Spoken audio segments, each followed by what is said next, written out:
Hey guys, welcome back to the channel. Welcome back to the Retro Wrestling Room. We're here with a very, very special guest here today. We are joined by the former Ring of Honor owner, the former Ring of Honor ambassador during the greatest years in ROH history. We have the one and only Cary Silkin on the show today. How's it going, my man? Very nice introduction. Thank you. You made me smile. Oh, good. I'm glad. I have to say, first off, we noticed behind you the great set of old school wrestling posters that you have in your collection. And I know you've said at one stage you had tons more of these incredible wrestling posters. How many do you still probably have in your collection these days? Well, I'm not sure, but through the magic of eBay, going back to when eBay first started, it was very hard to obtain any kind of the first wrestling posters I bought. Now we're talking uh well before Ring of Honor, right? Was at some was at some conventions in the late 80s. Other than that, you didn't see them unless you were able to grab one back in the era when posters were actually being used. They if I would have set the lighting up a little better, you could see. But so anyway, I through eBay, I started buying stuff. We're talking over the last 25 years, and between eBay and buying some at these various shows and meeting people that had these kind of things. I don't know if you collect anything, do you? Do. I mean, I've got it's probably useless these days to most people, but I've got a big collection of old wrestling VHS. I mean, VHS was what I grew up on, so Yeah, it's but what if you means the like most. it, it's not, right. Exactly. Well, any collectible is only worth the value of what someone wants to. There we go. I mean, of course, if you personally or I personally or anyone personally loves it, that's one thing. But as far as how much is that 1961 Madison Square Garden poster?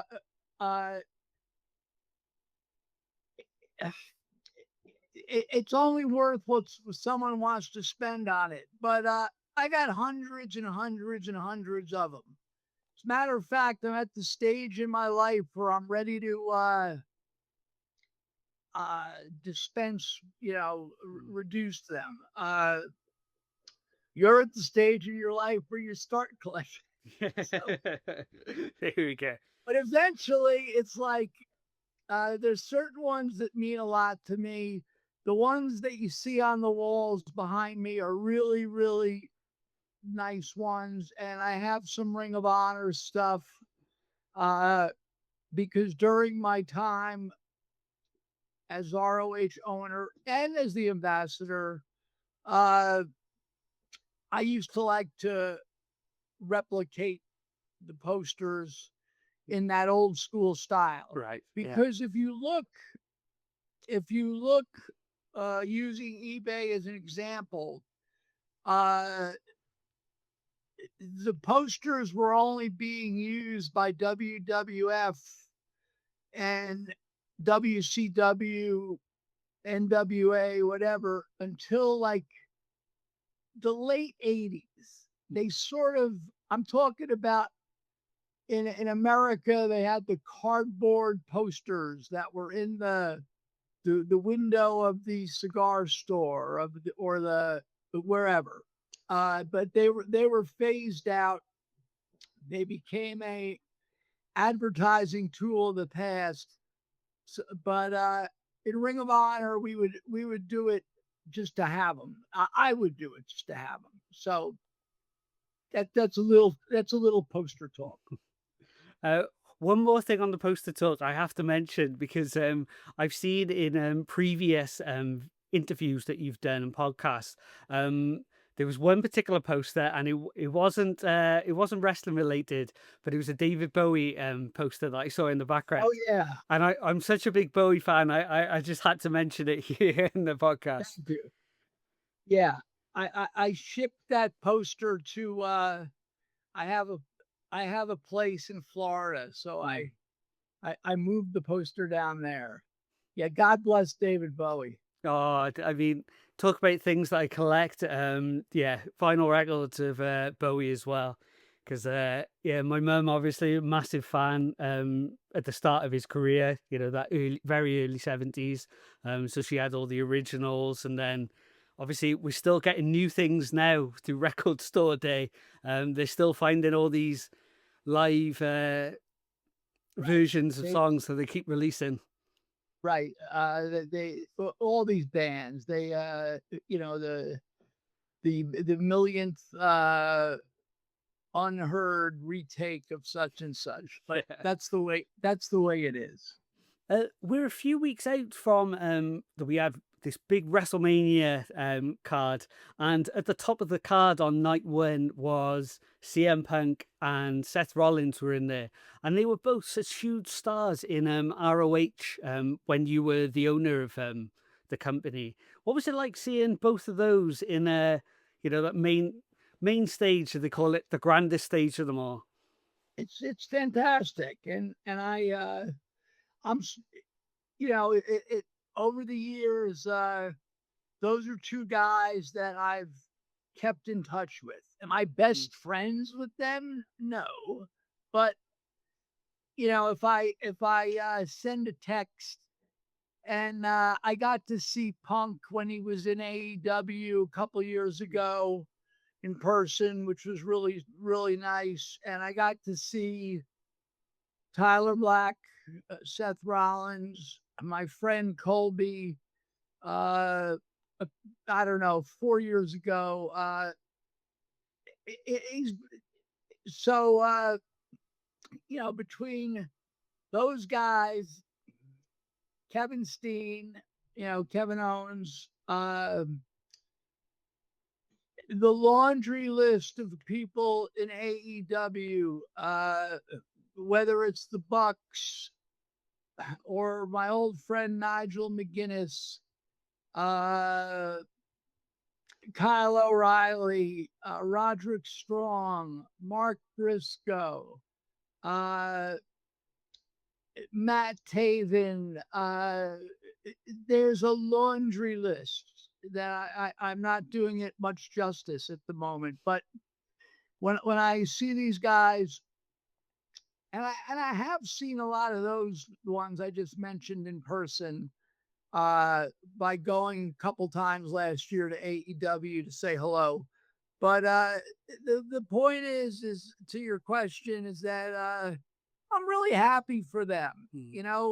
Ring of Honor was always a place where I knew no one's going to compete with Vince McMahon or WWE. There used to be an expression, you can't compete with Ringling Brothers Circus, but they went out of business. Yeah. Coming back. But anyway, I'm really happy for these guys. So whenever I watch, I left out Generico, Sami Zayn. I left out Claudio. What a nice guy. These are good guys, and I had really good experiences with. And not to mention Adam Pearce, who booked for Ring of Honor, who's you see as an authority figure, and my buddy Jay Lethal, and so whether I put on WWE or I put on AEW, it's like watching an episode of All My Children, Yeah. which is a long running soap opera in the US. It might still be on, I'm not sure. But it goes to show how much you still think about all these people, because even then when you were mentioning them, you were like trying to rack your brain, like I don't want to miss them because I care about them so much as well. It's really nice to see that there's kind of still that relationship there for you. Yeah, I mean, look, it's like it's it's the same as regular life. You have certain associations with people that you're friends for a hot minute, and there's other people that you maintain. I'm good at maintaining friendships uh, with people that want to do that with me. And then the other thing is I have to like the person and they have to like me. Mm. So it's over the years, people come and go. Um, I know you're not that old, but you're old enough to understand what I'm talking about. I So very much it's do. it's just the way it is.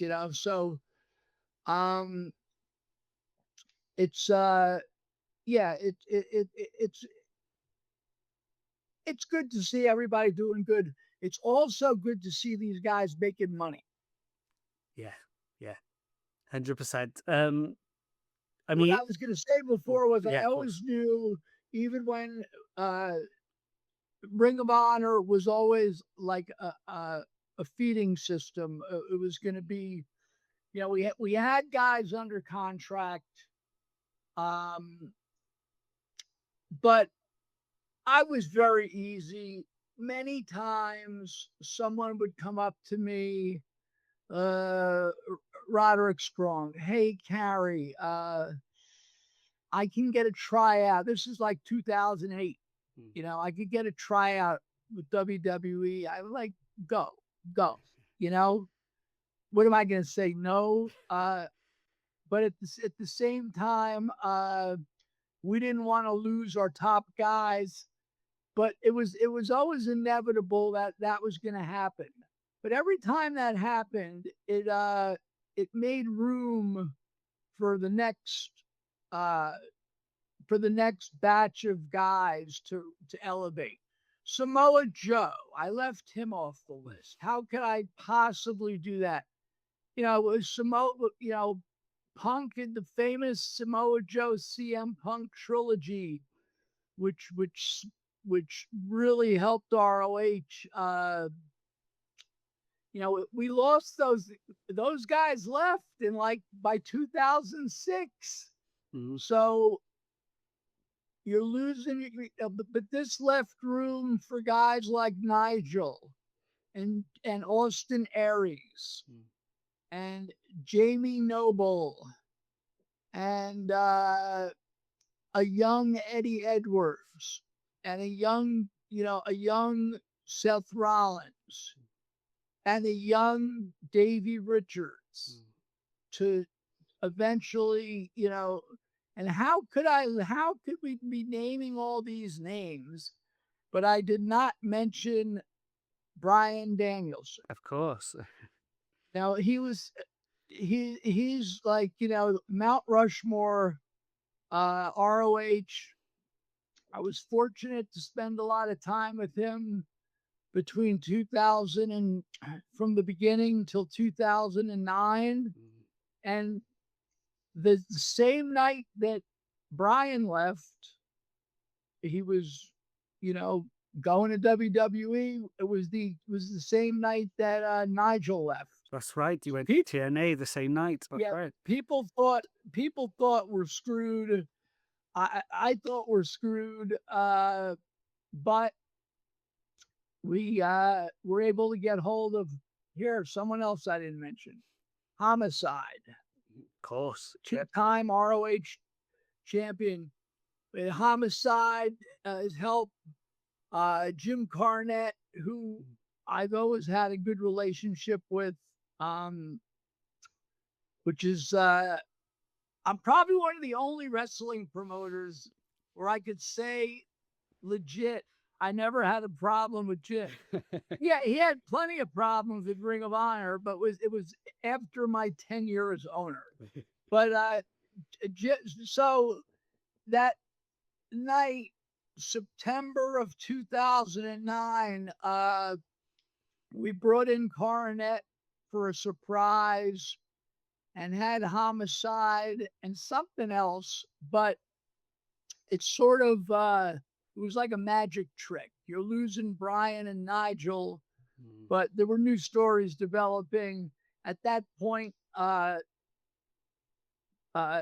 Black, Seth Rollins was really elevating. Austin Aries was, elevating. We had Jerry Lynn back then, and what a good guy he is. It's another guy who I stay in touch with. So when these people would leave, uh, the next crop would come along. Um, Right till the end.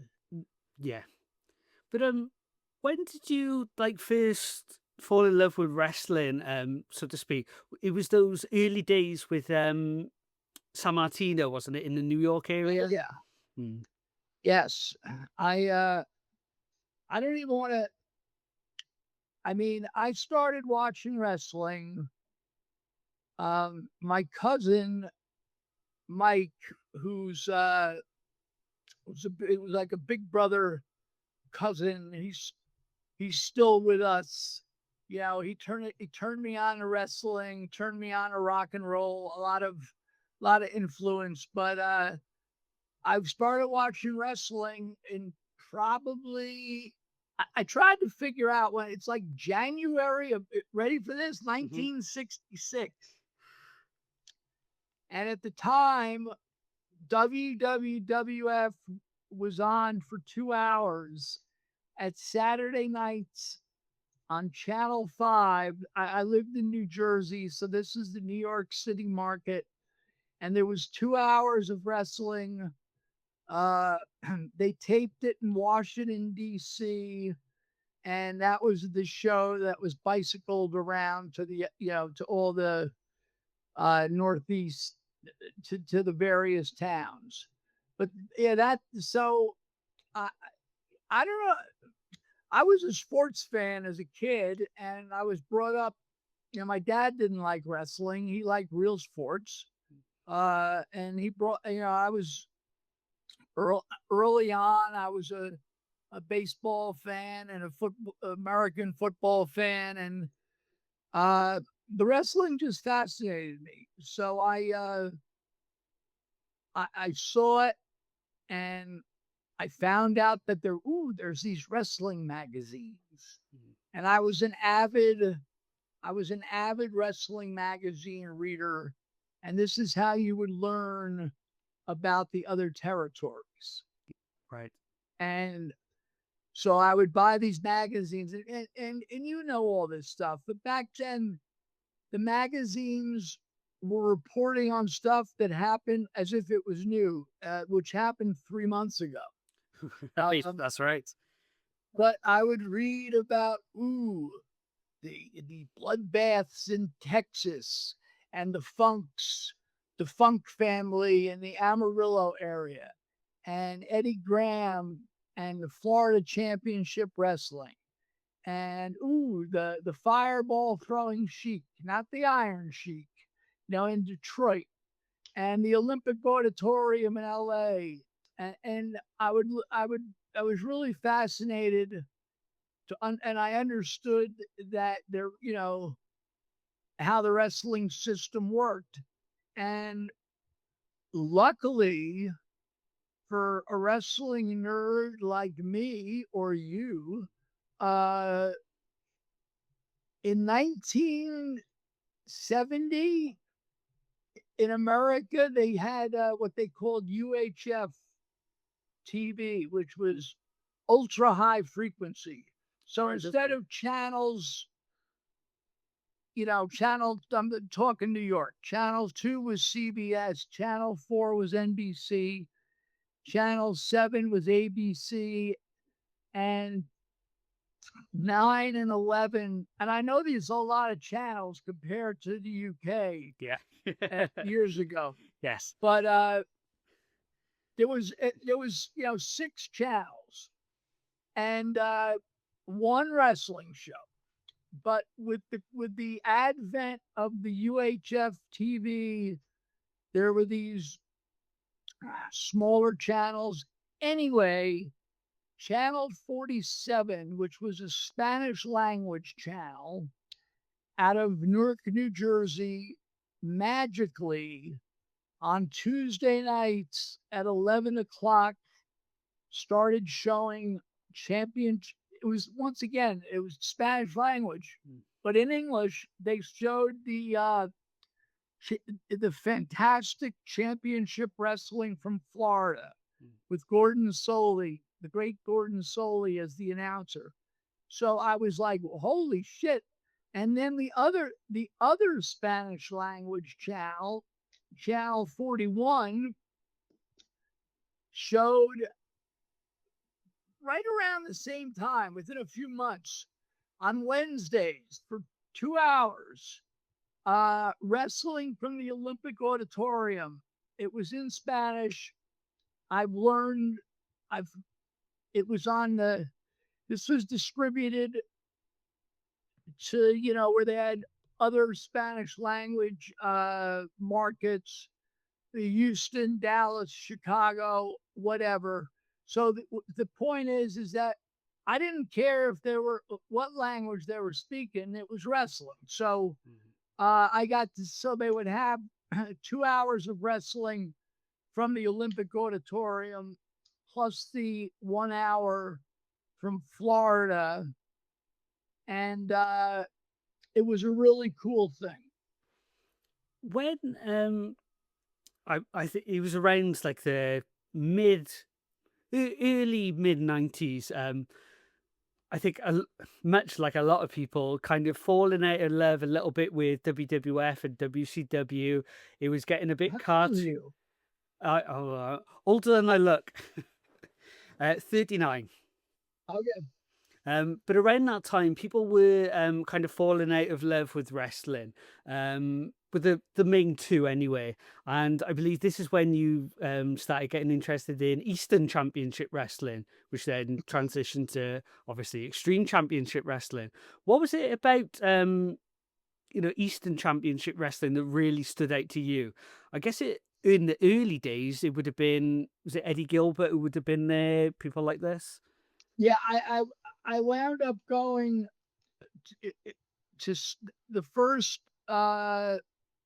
Eastern Championship Wrestling show I saw live was the famous, I think it was the famous The Night the Line Was Crossed, Right. which is it was it's the show where the original Sheik was there with Kevin Sullivan, and Sabu was on the show, and I'm like, like, this is wild.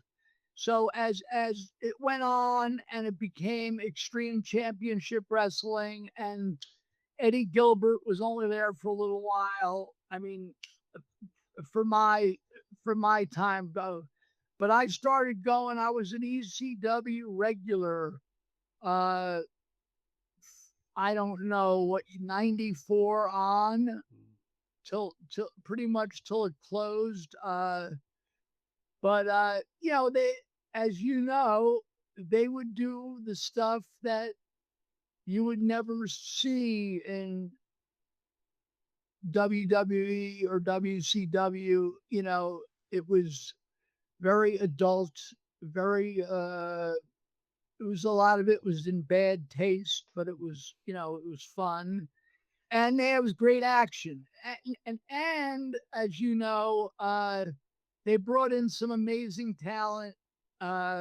Eddie Guerrero, was Rey Mysterio in that? Yeah, Rey Mysterio. Rey Mysterio, Chris Jericho, so on and so forth. And of course, Terry Funk and Mick Foley. And it's funny how I got to interact and work with a lot of these guys, when during my Ring of Honor time. We had Terry Funk at it come to New York, just as a special guest referee, and we had Foley on like 6 or 7 shows. But anyway, the ECW stuff, was really cool, and it was sort of shocking. Um, the place was disgusting. It was Yeah, uh, I can imagine. Um, was this around the time that you met the people that originally came up with the yes, idea for Ring of Honor? Right. yes. How long did how long was it before you became part of Ring of Honor? It was quite early on. It was only a couple of years, maybe. About a year. I knew the guys. I knew Gabe and Doug and the other guy we don't have to talk about. Exactly. Yeah. Yeah. But I knew they were gonna when ECW folded. I had a very strong feeling, and I was right. They were gonna start something, and I previously had been involved with my aforementioned cousin Mike, who's a writer. I got in the wrestling magazine business in Puerto Rico. Do you know about that? No, I don't think I do. No. Yeah, it's a story for that was in like 99, 2000. We'll talk about that another time. But Of course. uh, I I told these guys, look, if you're gonna do something, let me know. I'm just interested. Um, and they didn't need my help in the beginning. And I was at the first Ring of Honor shows, at the talk about another disgusting place, the Murphy Record Center. There was one bathroom, total, I'll never. Oh wow. total. God forbid you had a bad bathroom day. Yeah. But so, but they came to me for financially, da da da da da. I got involved. This I never really wanted to like own a wrestling company. Mm. I had my ticket business and I was doing well with that. But this happened and that happened, and it was like, the story. So I wound up being the sole owner, and it, it's funny how things go. Like what would have happened if Ring of Honor would have closed in 2000 and early 2004, which it almost did. Uh, I don't know, but it didn't, and I kept it alive, just despite all financial. There was the company never made any money ever, ever, ever, ever, ever. It was a child that knew math. A 7-year-old would have told me, "Oh, these numbers don't add up." All right. But the ticket business was good. I had some extra money to uh, blow, and I had a great passion for the company. I knew we had a good thing. I also knew we're not going to be competing with WWE, but uh, I didn't want to let it go. My ego was involved also. So, but there was no one to buy the fucking thing. That was that was the problem. So I held. I was able. I was. I knew. I knew that I was never gonna completely uh, put myself like many people have done. Like put myself on, as my father would say, on the balls of my ass for meaning you're broke.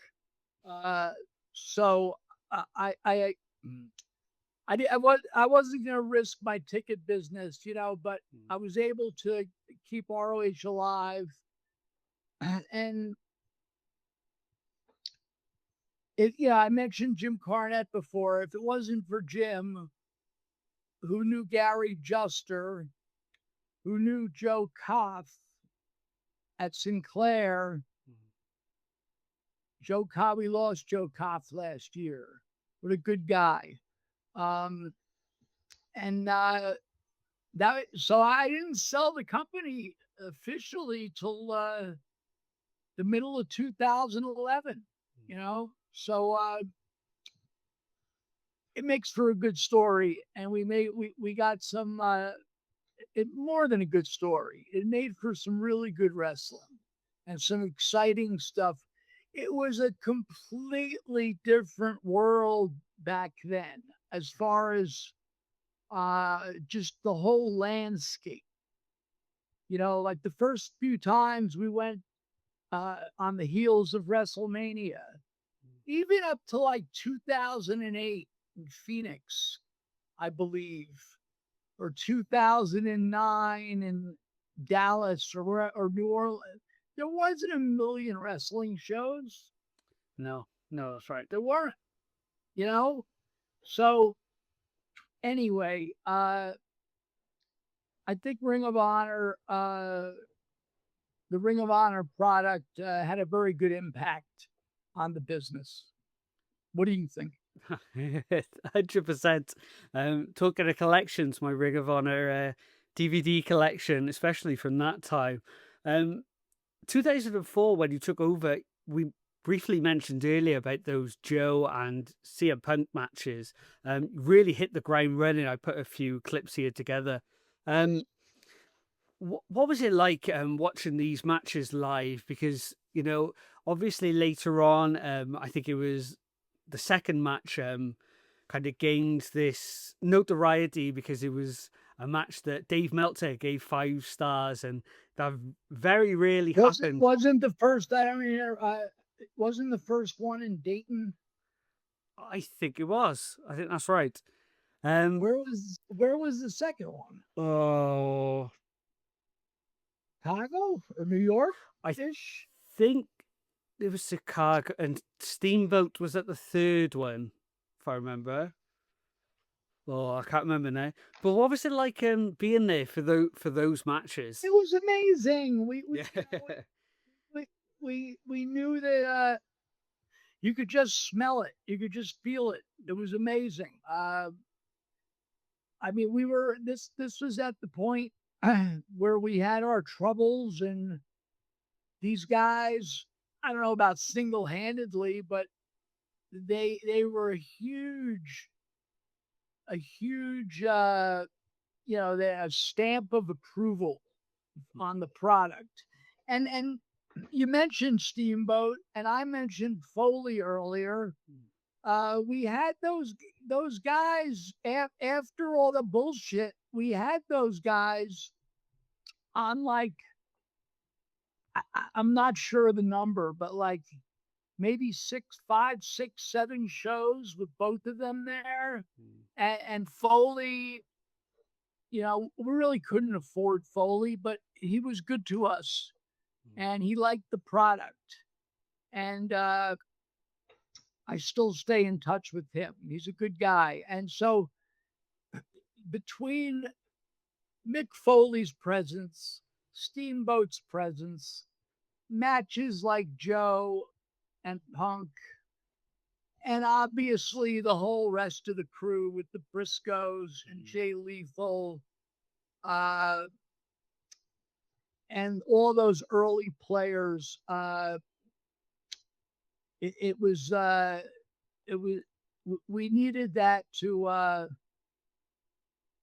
push things away. And then out of nowhere, we get approached by Pro Wrestling Noah. That's right. Which was bizarre. So no, Noah wanted a place in the United States to have their products, be able to shoot matches. it was very expensive, between the visas and this and that. But they were a big help to us also.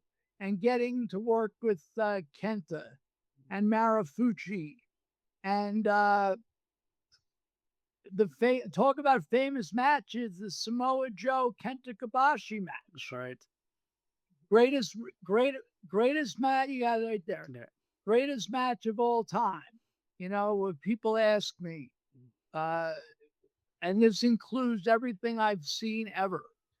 That was a special night. Talk about the big fight feel. That was it, And moving on from that, and the really good relationship we had with Pro Wrestling Noah. Oh God, who Morishima. Yes.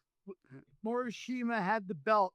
And the belt went back to Japan. Mm-hmm. And it was awesome. And through Pro Wrestling Noah, we got to go to Japan twice. And we got to, without them, we got to go to the UK, in 2005, 2006. But yeah, whatever happened to him?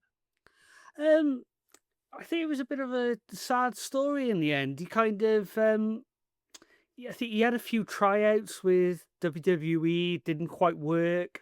When he went back, then I think he kind of almost burnt his bridges with Pro Wrestling Noah, and it never quite clicked when he came back. And yeah, it was a shame because, my God, What a good guy! Yeah, and good talent.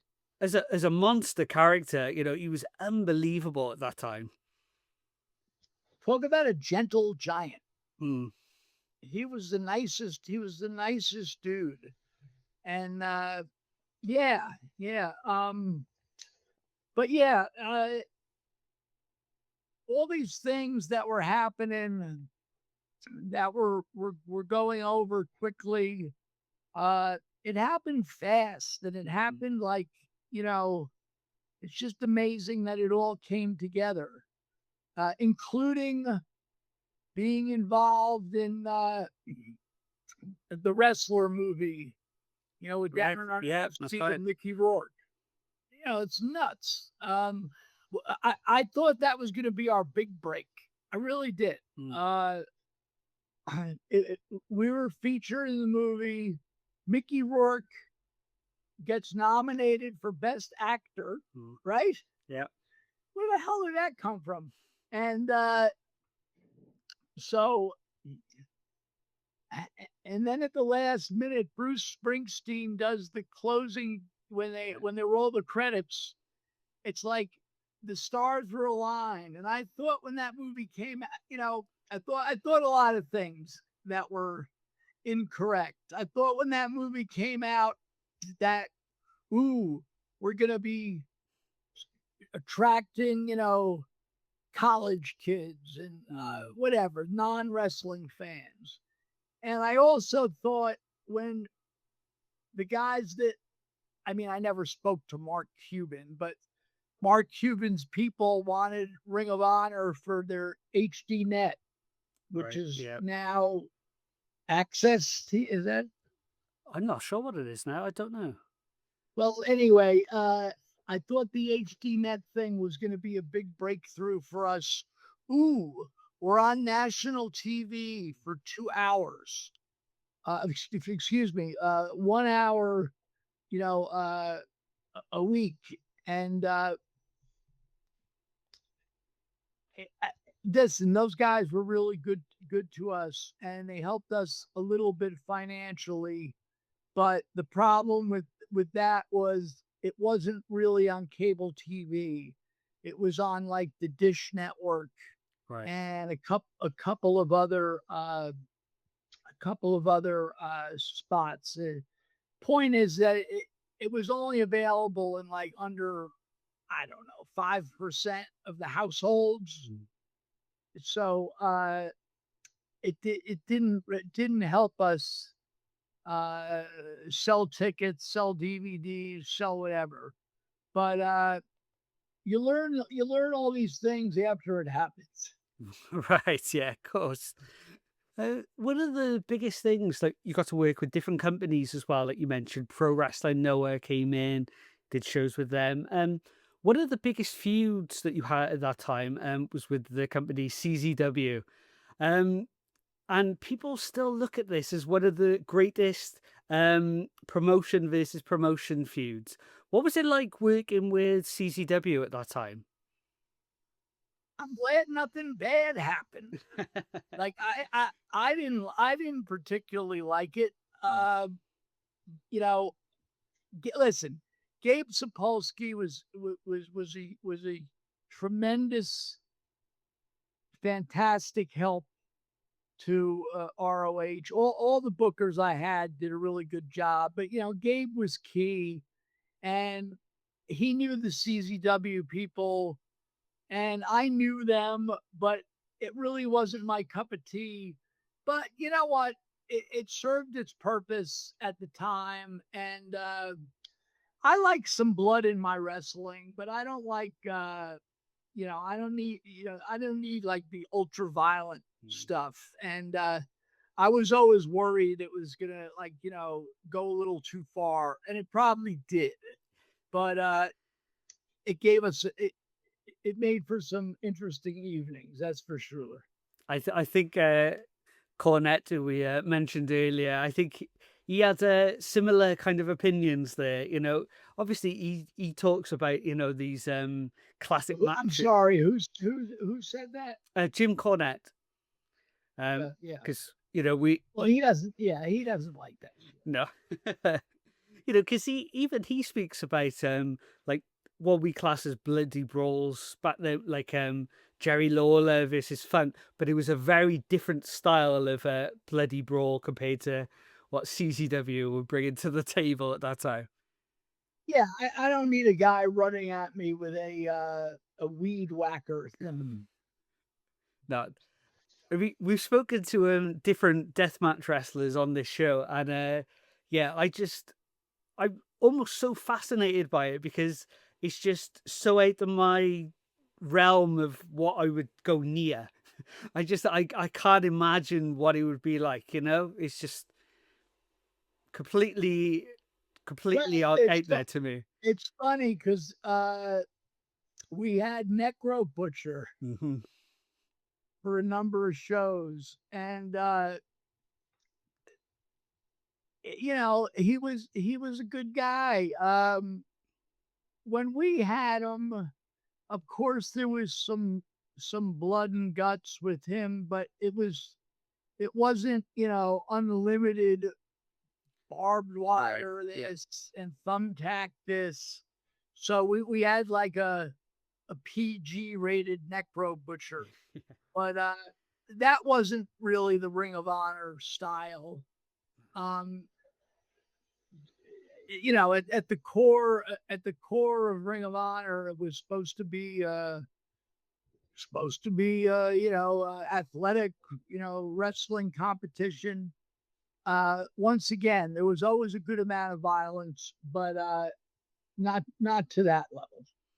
You mentioned earlier about coming to the UK as well, and at that time, 2006ish, 7, 8, the UK scene had kind of faded away a little bit over here for like we had FWA, which was kind of big in the earlyish 2000s. I think 1PW started up around that time as well, but there wasn't this massive scene. So we kind of latched onto these shows in a really big way. Obviously we had Nigel McGuinness as a headliner, which always helped in the UK. But what was it like for you coming to the UK? Well, it was cool. Are you familiar with Alex Shane? Yes, yes. What the hell happened to him?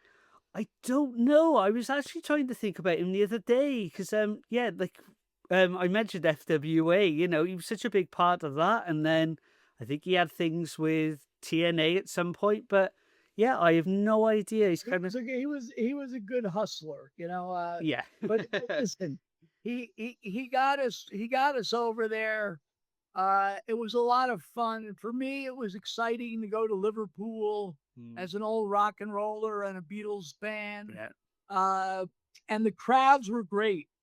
The crowds were fantastic. I really liked the UK fans, um, particularly the second time because we did 2 nights at that old building in Liverpool. Mm.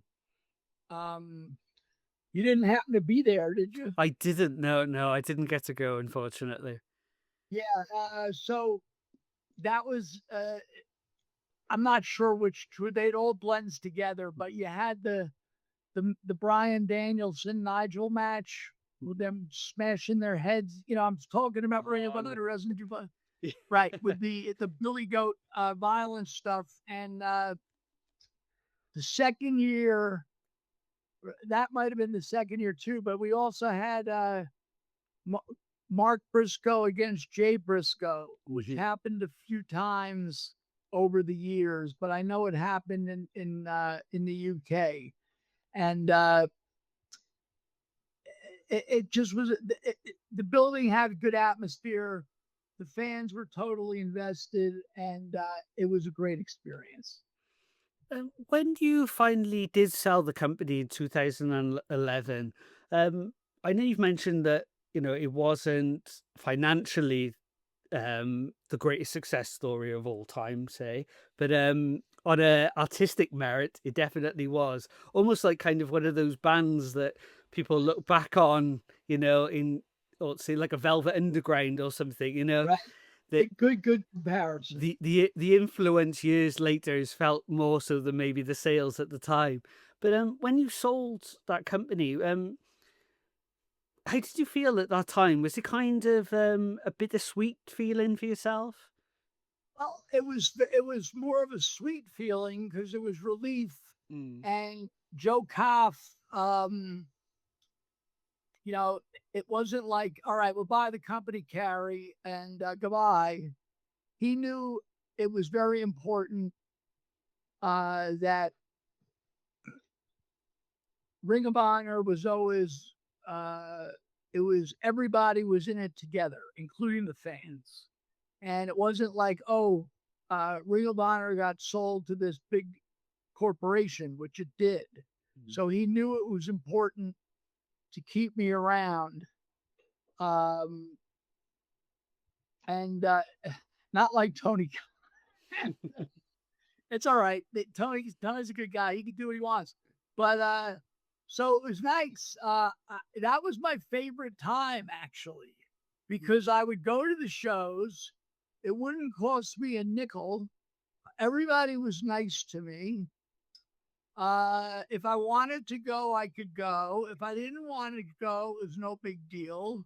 Um, but that was some of my favorite time in with the company because of not being under the pressure, Right.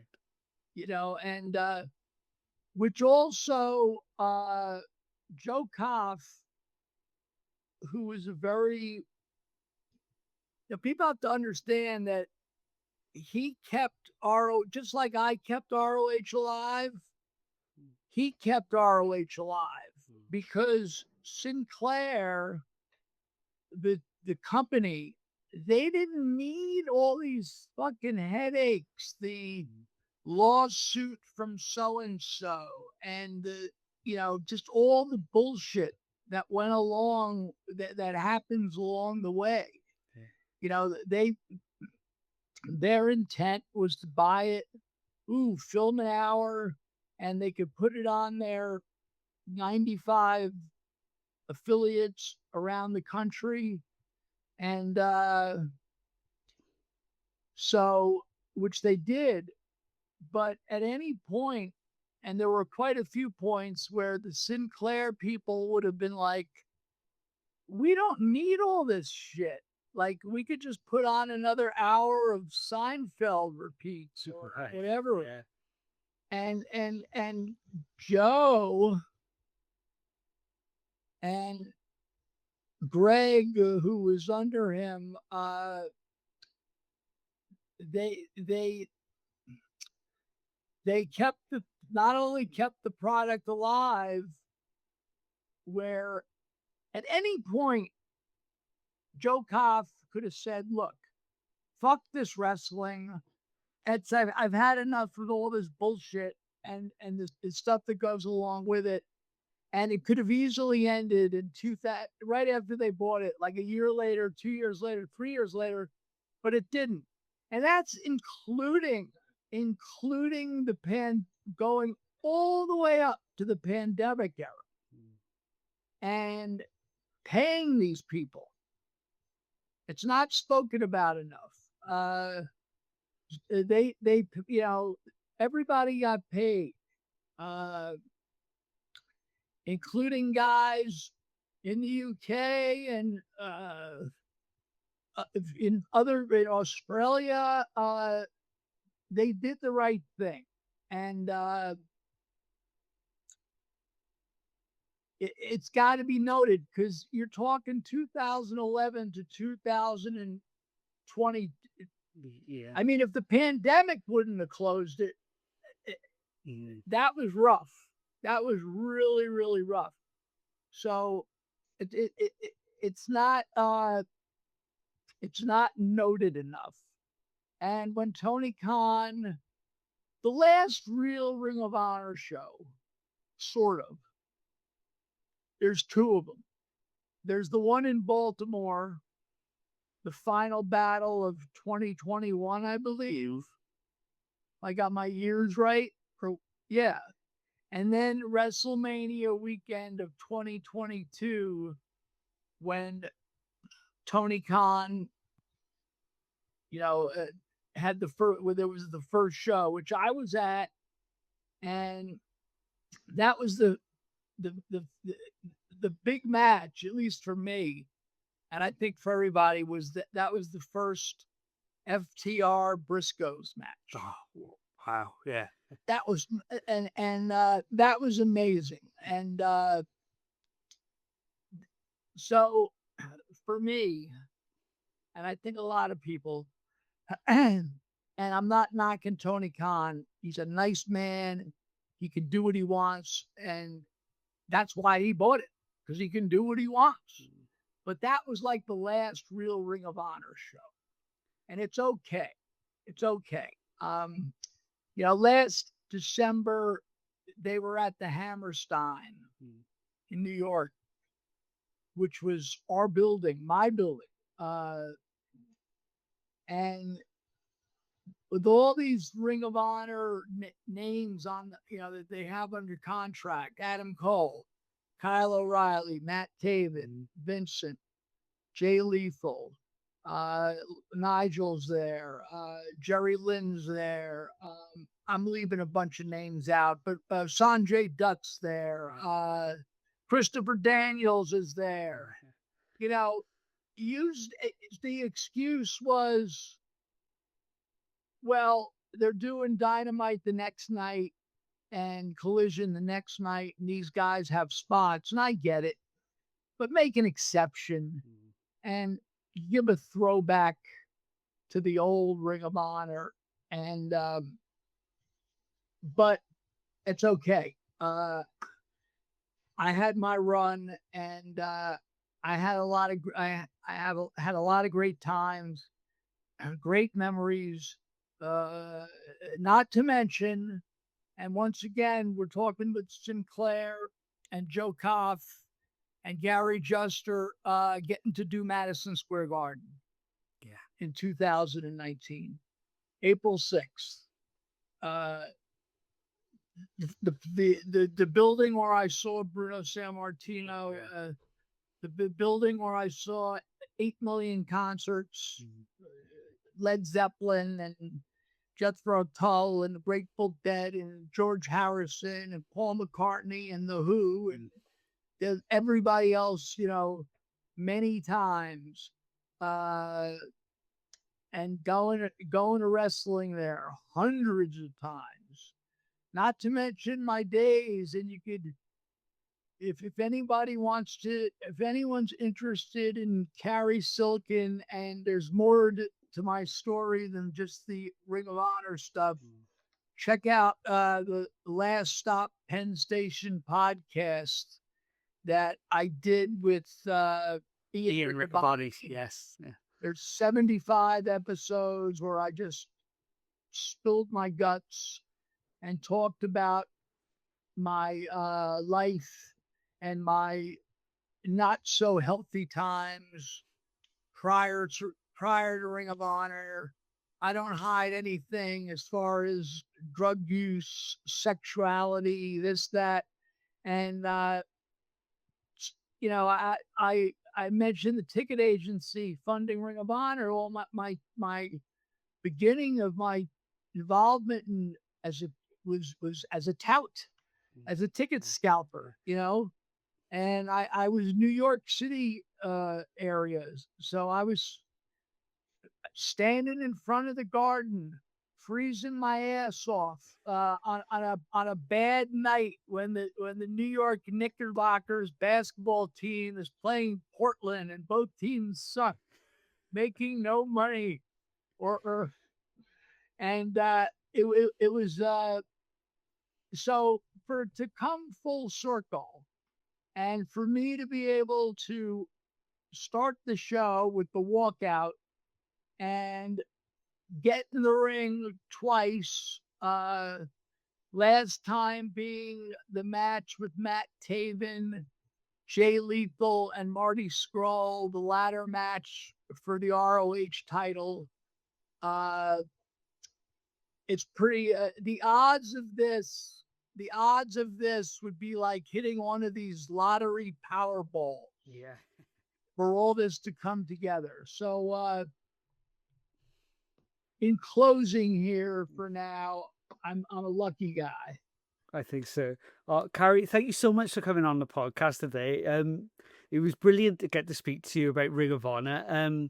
Obviously, people please do check out that podcast with Ian Riccaboni. Like you said, there's so much more. Penn Station. So all over the place. So many more stories that we could have gotten into. But yeah, thank you so much. Please stay on the line a moment. We'll just do a quick outro, and I'll give you a proper goodbye as well when we're off the air as well. Guys, another amazing podcast there. Obviously, you guys know, because I talk about it so much, even in other podcasts as well, how much of a big fan I was of Ring of Honor, especially in that time period, in the early 2000s, right to about 2016 time. That 10-year period was definitely my time for Ring of Honor. Please leave a like and subscribe to the channel. Leave some comments down below what your favorite Ring of Honor memories are, and if we're still watching today on the network that they've got going on at AEW. But as always, guys, look after each other. Peace, and we'll see you guys soon. Bye, guys.